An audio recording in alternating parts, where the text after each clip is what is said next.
Hepimizin malumu Avrupa'nın pek çok ülkesinde ve eğitim sistemlerinde karma eğitimin zararları tespit edilip karma eğitimden vazgeçildiği halde bunun öğrencilerin başarısında olumsuz, hatta ahlaki yapılarında olumsuzluklar oluşturduğu tespit edilerek terk edildiği halde maalesef ülkemizde hala karma eğitimde ısrar edilmektedir. Bütün bu tespitlere rağmen tarih boyunca günümüze kadar karma eğitim tarihin hiçbir döneminde akademik bir başarı sonucu olarak tespit edilmiş değildir. Yani böyle bir tespit yoktur. Ve hep ideolojik olarak aslında dayatılan bir sistem olmuştur.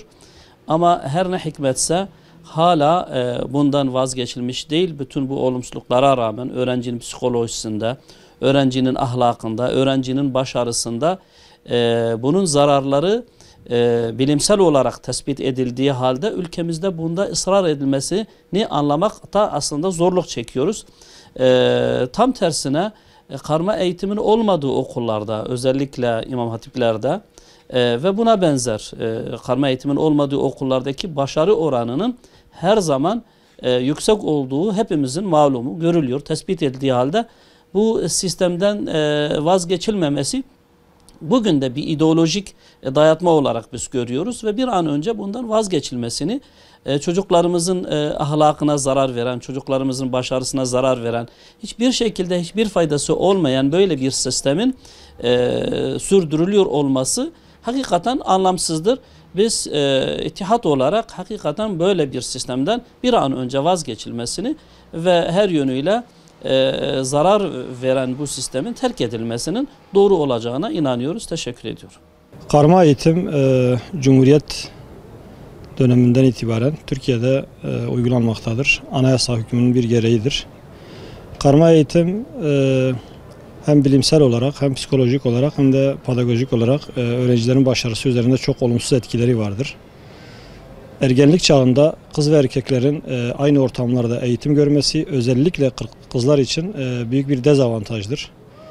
Karma eğitimin olmadığı, kızların ve erkeklerin ayrı olduğu eğitim ortamlarında özellikle kızların daha başarılı olduğu, daha rahat oldukları, daha özgür olduklarına şahit olmaktayız. Son yıllarda özellikle İmam Hatip liselerinde ve bazı meslek liselerinde bu karma eğitimin olmadığı yerlerde kızların daha başarılı olduğunu, erkeklerin daha başarılı olduğunu görüyoruz.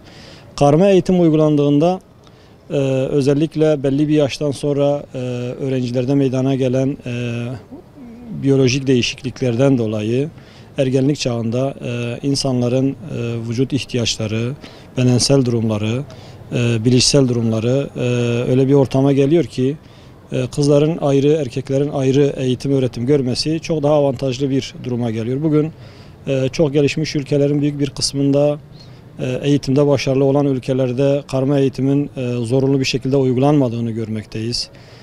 Batılı devletlerin bize bir dayatması olan, toplumu büyük oranda ifsad eden bir uygulamadır. Bundan bir an önce tamamen vazgeçilmesi, velinin tercihine bırakılması ve öğrencilerin daha rahat ortamlarda eğitim öğretim görebileceği bir noktaya getirilmesi gerekmektedir.